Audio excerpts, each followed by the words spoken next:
In a huge relief to armed forces that are heading the rescue operations in flood-hit areas, the Met Department says rains are unlikely for the next 3 days in Jammu and Kashmir. The Army has therefore stepped up rescue operations. Over 215 Army columns have been deployed with 65 medical and 15 engineer task forces.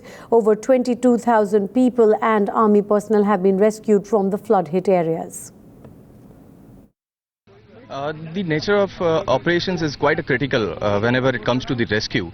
Especially first, prime focus for this kind of operation is to take out the people, the citizens, the soldiers, those who are stuck there. And the next issue which comes up is the providing those who are still there, providing them with the ration and the material to sustain themselves there.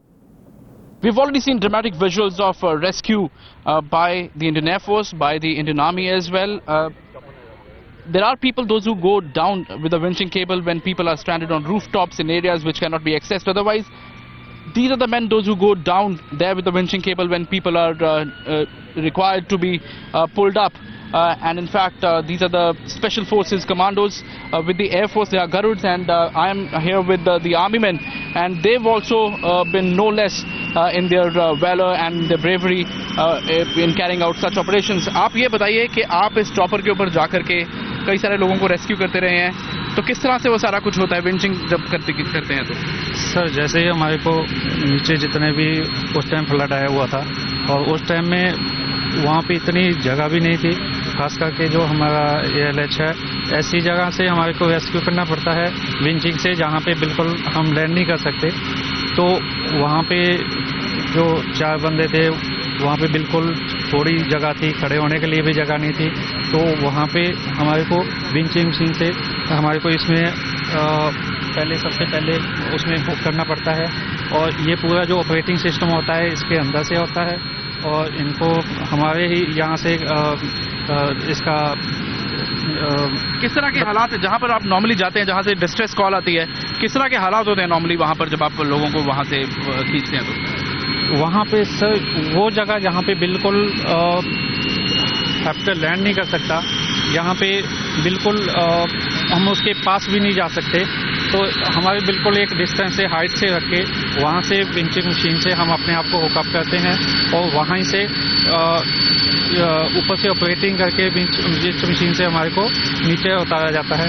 वहाँ से हम अपने साथ एक spare harness लेके जाते हैं, जिसमें दूसरे अपने फोर्स के बंदे को हार्नेस पहना के इसके बाद अपने आप को उसी हुकअप किया जाता है, और साथ में हम उसको ओके दे देते हैं। तो हमारे जो ऊपर पायलट साहब और हमारे इसमें ट्रैक्टर वाले होते हैं, तो उसमें हमारे इसमें ऑपरेटिंग करके ऊपर भेजते हैं। So he is one special commando who is working with the Army Aviation Corps squadron which is based in Pathankot.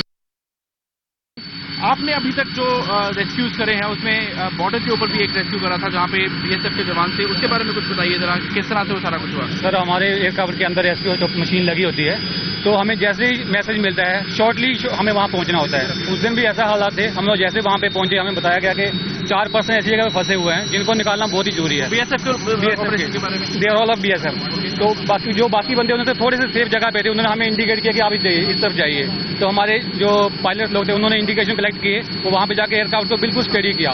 वो जो लोकेशन मतलब काफ़ी क्रिटिकल लोकेशन था, वहाँ पे एयरक्राफ्ट को लोकेट करना भी बहुत मुश्किल था, बिकॉज ऑल राउंड केबल से, वायर से, इलेक्ट्रिकल वायर से, फिर भी उन्होंने लोकेट किया उसको।